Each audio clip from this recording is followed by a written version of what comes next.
is to do your research and take the time to understand the different segments within your market so that you don't have pointless conversations. You're not talking to the wrong people. And sometimes you have to talk to the wrong people to know that you're building the right thing, but you want to keep those wrong conversations to as few as possible.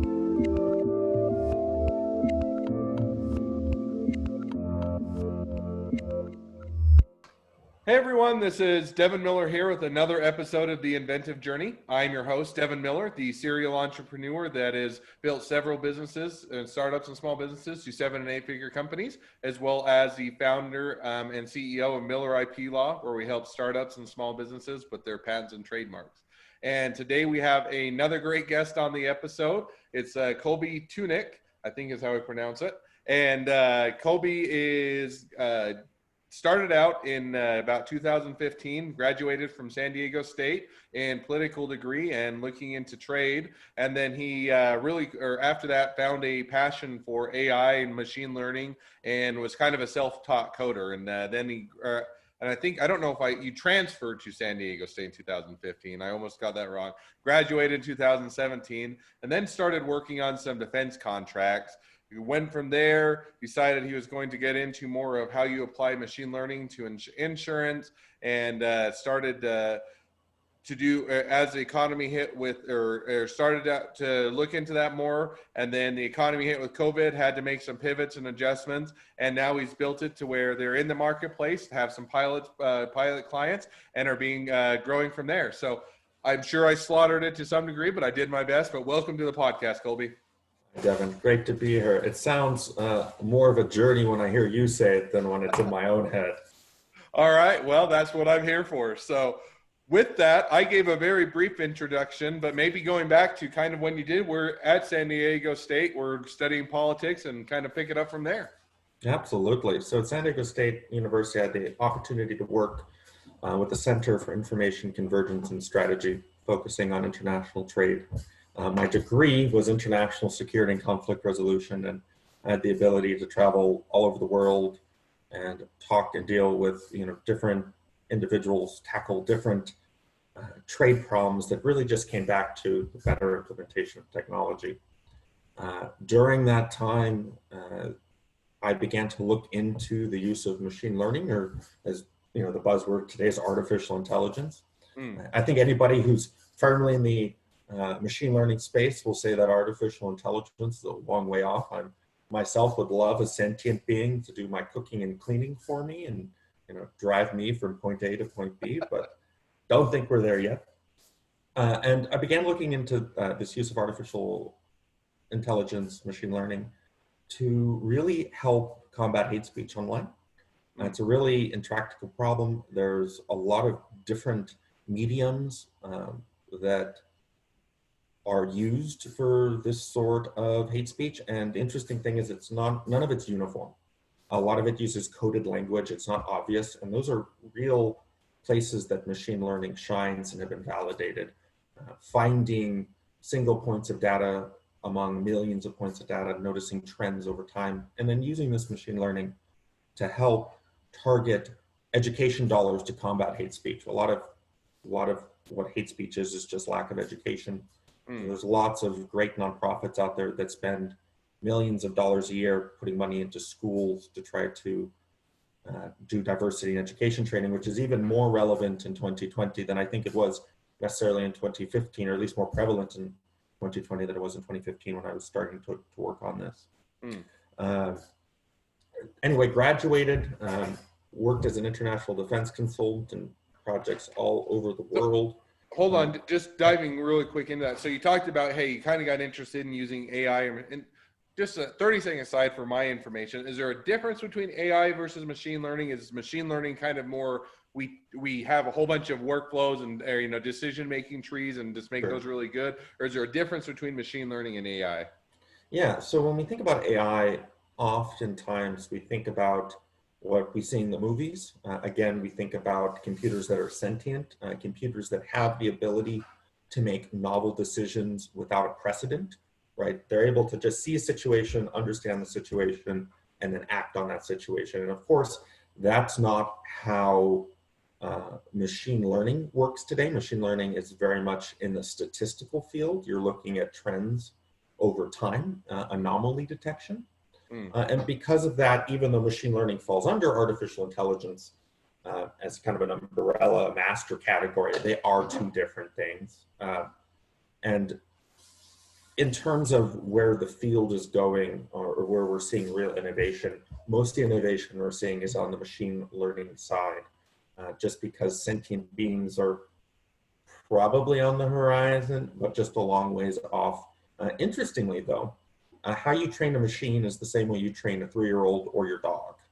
You show it lots of examples, repeated patterns, show it good and bad, and over time it has the ability to start finding those patterns statistically. So just think about that next time you hear about AI. It's very much like teaching a kid how to catch a ball. Or I'll give one more side, or I have two questions. I'll give one side. So if you ever want to learn about machine learning, and you already know a whole lot more than I do, but one was interesting. So I love podcasts. I do my own podcast, but I also like listening to them. If you ever go to American Innovations is another podcast. It's put out by Wondery, and they have two of my top favorite podcasts. One is called Business Wars, and the other one's called American Innovations. But they actually just went through a whole long series on the early, all the way up, starting from the beginning of AI to where it's at today, and talking about how it started out with doing it on a lot with trying to figure out how to play chess and how to beat grandmasters, and that was a good measure for, is it smart or is it just doing, how doing it. So if just as a complete aside, but since you're interested, you may want to check out that podcast series. Now jumping back to it. So you did it for hate speech. And before we jump on to graduation and working for defense contractors, did that ever go anywhere? Did you ever do anything? Did you just learn a whole bunch, or whatever happened with your interest with combating hate speech and that while you were in school? Yeah, so that interest is still there, but unfortunately it didn't get a lot of progress. And that's because oftentimes the biggest struggle, obstacle to any sort of public good initiative is trying to make it financially self-sustainable. And I know as a serial entrepreneur, you know that all too well. Sure. Nonprofits do not operate in what we would consider as entrepreneurs a financially sustainable way, because they don't produce anything that people will pay for. They request in donation dollars and then allocate them out to causes that their patrons care about. And that was the real reason that it didn't get as much traction at the time as it liked. And I was also still learning a lot about the field. Machine learning in 2015 through 2017 is far different than machine learning in 2020. We've really seen a renaissance in the application and usefulness of the technology because of how open source development has progressed over the last 5 years. Okay, so and that makes good sense. So now you do that. So you decide, okay, I'd love to find this interesting. Can't quite figure out how to make a career out of it or how to make a profit on it. So I've got to find something that will pay the bills once I graduate. And you moved into a bit of defense contracts. Is that right? Yeah. So I initially started as a grant writer, working on different grants for companies that were looking to get government money. Most of them were in the defense field. It was really exciting because it was an application of my background that a lot of people need and not a lot of people want to do. Grant writing is very difficult, but it's also very educational. I was writing grants for both the US Department of Defense as well as the UK Ministry of Defense. Okay. And then supporting my project manager on a whole bunch of other projects around the world. And you learn a lot about how companies operate and also how governments work with those companies, and really where there's synergy between the two and where there's opportunity. Okay. So you did that. You worked for working with grants and other, or parallel things for a period of time, and you did that. And then it sounds like, remind me. So you did that for a period of time, and then you said, "Hey, I want to do something different. I want you." Moved into the insurance kind of industry and looking into earthquake authority. So remind me how you did that, or how did you move or made that transition from defense contractors to earthquakes and insurance? Yeah. So I think it's great to say, or just acknowledge the fact that I was very lucky getting that job right out of college. And I recognize that that set me on a pathway that a lot of recent grads don't have. I think when most people graduate, there's that initial confusion period, unless you know you want to go and get your medical degree, or you want to go and get your Juris Doctorate, or you want to pursue a Harvard degree in microbiology, for instance. Most people don't have that sort of direction out of their undergrad. After working with the defense consultant, as a defense consultant, I wanted something that could help people and also do government work in the government. And I applied to and got a position at the California Earthquake Authority, which is the second largest single line natural catastrophe insurance company in the world. California is unique because we are so earthquake prone. There are, of course, government owned insurance companies for a lot of things. I think floods, the National Flood Insurance Program is probably the one that comes to mind for most people, but other sovereign nations also have programs like this. So New Zealand and Japan both have at their national level earthquake insurance programs.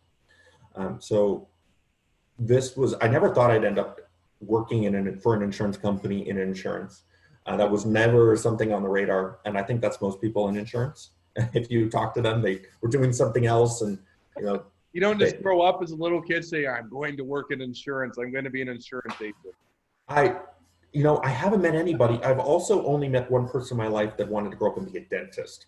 So I think there are just some career fields that lend themselves to more adult versioning, I guess you could say. Sure. So you jumped in, second biggest insurance agent. So I'm sure California, both they have wildfires, they have earthquakes, and they have a whole bunch. It's a good place to live on some sense, and you better have good insurance on the other sense. So you worked for that for a period of time, and then how did you then transition over to kind of what you're doing now? I think you said you kind of saw the opportunity to apply machine learning to insurance. Yeah. So insurance is one of the few industries that have too much data. Most other industries struggle from a lack of data. And it's interesting that you talked about the American Innovations podcast, because when we think about the history of artificial intelligence or machine learning, the same algorithms have been in use since the 60s. The big limiter in the space has been the amount of data to train these models. So a great example of this is GPT-3. This is Google's new natural language processing algorithm. And it used something like billions of data points and took months to train. That's not data that was available in the 60s. So the great limiter for machine learning has always been the amount of data to train these models. And insurance is one of the few fields that has too much data and also doesn't necessarily know what to do with it. Accenture estimated, I believe in 2016, that insurance companies only use 10 to 15% of the data they have. And this is all the data they have. Where I work is, it's an insurance carrier. It falls directly under this, 10 to 15% of data. And it was difficult for us to try to answer internal business questions because we have so much data. How do you turn that into actionable items? And machine learning is great because you can look at data on the macro level and come up with, micro tactics. Really is where machine learning shines. And you can automate it in such a way where you don't need to have a data science team looking at the same data day in and day out to try to come up with just that new version of the data. You can hook into the data source, automate the whole process, and come up with really actionable business intelligence at the end. Okay, so now you kind of have that idea, that realization. Hey, we've got a lot of data.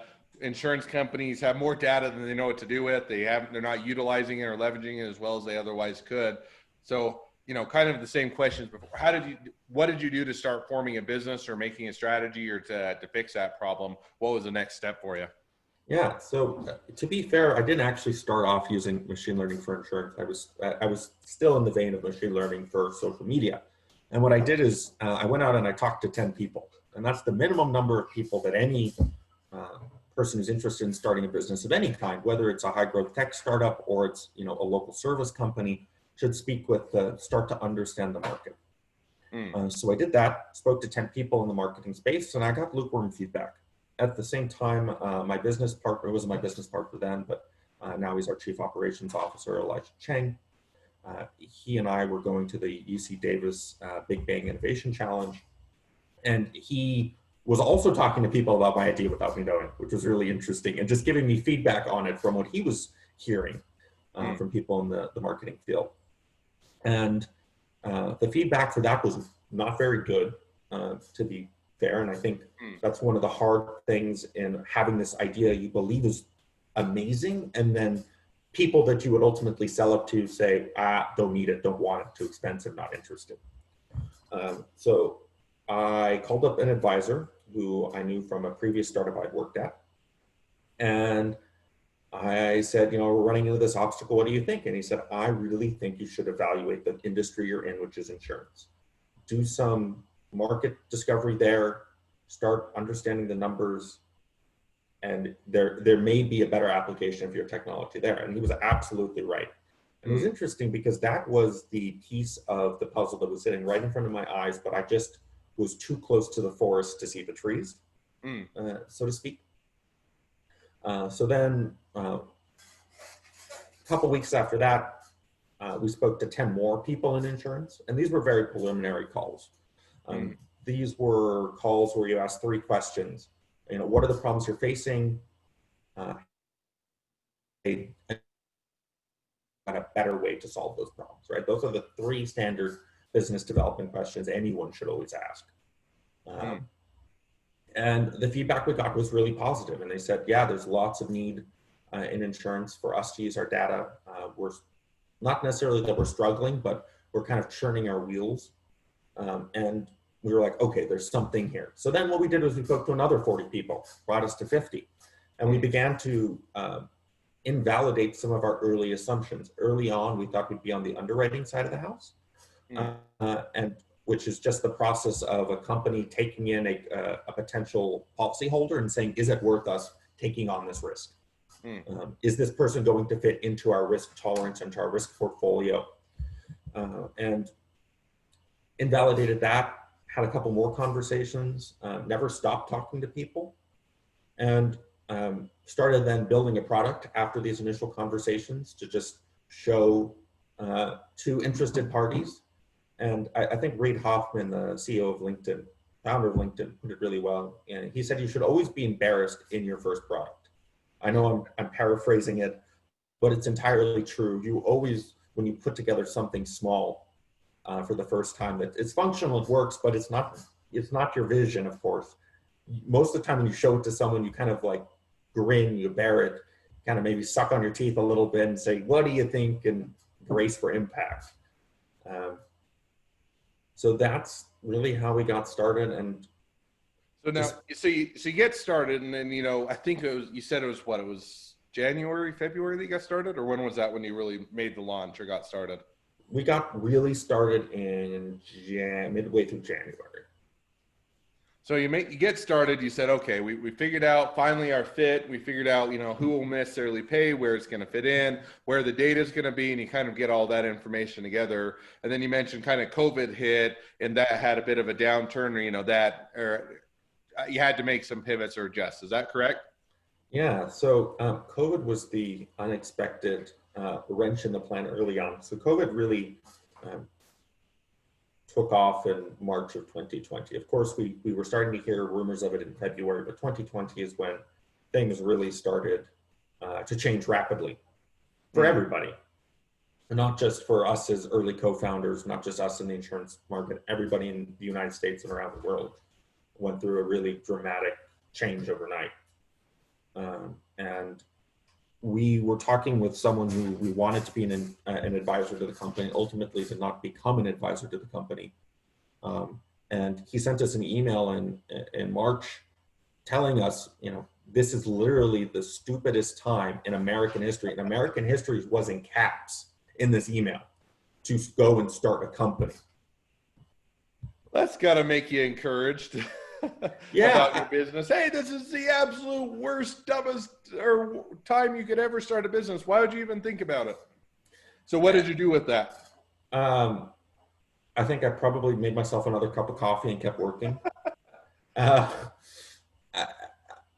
So we always, starting a company, people always talk about there's going to be obstacles and there's going to be trials and tribulations. And I guess COVID was the trump card, the ace in the hole, whatever you want to call it, right? The maximum amount of disruption possible. But we just kept working. We were still early on enough where we didn't have a product in the market. We were still doing early customer discovery.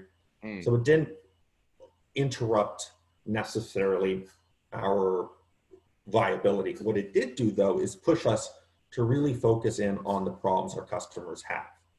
And that comes into using their data to make more sales. And we were kind of skirting around this issue, and we were speaking to a company that's right in our sweet spot.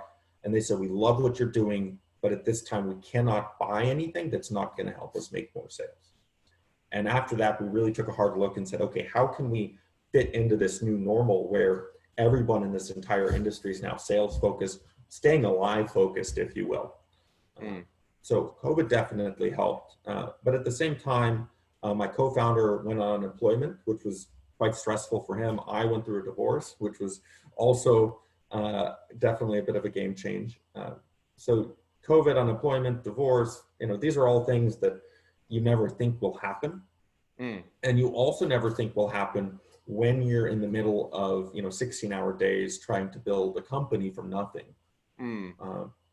Little bit makes it a little bit harder to get yourself excited about the 16-hour days when you're going through divorce, you're going through COVID, you're having a hard time getting or making payroll or getting any money coming in. So I'm sure that's stressful. Now let's fast forward. So COVID started, still going today, although things are at least opening up a bit more, getting a bit more of a normalcy. So how did you go from that point in life to now today where you've got a couple of pilot clients and you're having some revenue source and building the company? Yeah, I think it was just a matter of continuing to talk to individuals. That was really the factor that got us over that initial 3-month hump from, I guess you can say, April through June. Was just continuing to talk to people, continuing to push forward on product development, continuing to get closer and closer to the pain our customers have that we're ultimately trying to solve. And just continuing to talk to people. The paid pilots that we have today were, not to say totally unexpected, but these were situations where we sent someone an email and they responded and said, let's jump on a phone call today. Let's just use your product today. And we're very excited to continue on those paid pilots and continue the development of the product. One of the interesting things is for some of the paid pilots we have in the works, we had people who just asked to buy the product. And they're like, we just want it, give it to us today, implement it for hundreds of people. And it was actually really frustrating that I had to say no to that. And we had to go the paid pilot route because we just don't have the team. We're a team of 4. Myself, my CTO, Alexander Pearson-Goulart, Elijah, our COO, and then Vatsal Agarwal, who is our machine learning engineer. And they've all been fantastic partners in this. They've all pushed day in and day out. And realizing that among the 4 of us right now, we don't have the resources to just bring on these hundreds of users has been a learning experience. And that's also something that you don't think about when you start a company. You'll think once we get it to the point where people want to pay for it, of course we'll just be able to have them pay for it. Yeah, it's one of those, you're like, man, we'd love you to pay for it, but we can't quite do it yet. So all right. So and congratulations. That's exciting for being able to take it all the way from idea conception, make it through COVID, get told it's the worst time to start a business, to actually having both customers that are pilot customers as well as ones that want to buy it. So, well, there are always more things to talk about than time to talk about. But what I would like to do is now kind of as we jump or get towards the end of the podcast, I always have my 2 questions. So we'll jump to those now. So the first question I always ask is so within your journey, within everything you did, what was the worst business decision you made and what did you learn from it? Yeah. So the worst business decision that we've made was not necessarily the worst business decision for this startup, but as I mentioned, myself and both my co-founders have been part of other startups. And a mistake that we learned there that we didn't repeat. The worst business mistake that I've ever seen made is not listening to what your customers want, thinking that you know more than your customer and then designing a product that doesn't actually solve their pain point, and then realizing that that's not why you're not making sales. No, I think that is one that you have to learn. Hey, if I can have the world's best product, if nobody's willing to pay for it or they're not paying what we need for it, it doesn't matter how good of a product or idea it is, it's still not going to work. So I think that's one certainly a good lesson to learn from. So, okay, second question I always ask is, so now if you're talking to someone that's just getting to startup, just getting into a small business, what would be the one piece of advice you'd give them? Yeah, I guess this is something that you would normally learn by going through a free startup program or an entrepreneurial course, and of course, those are all highly recommended.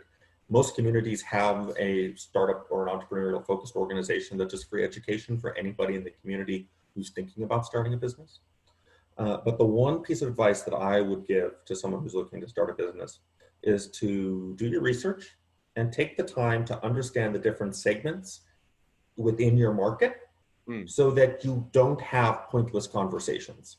You're not talking to the wrong people.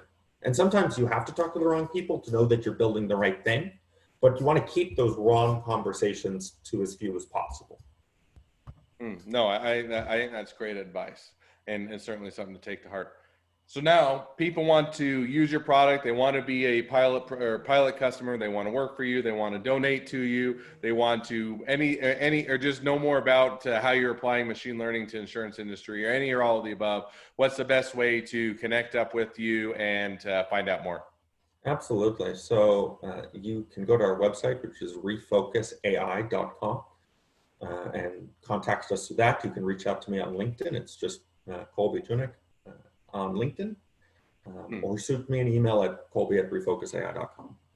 All right. Well, I definitely encourage everybody to reach out, connect up, find out more. So, well, thank you again for coming on the podcast. It's been a pleasure. Now, everybody else, if you have your own inventive journey to tell, feel free to apply to be a guest on the podcast by going to inventivejourneyguest.com.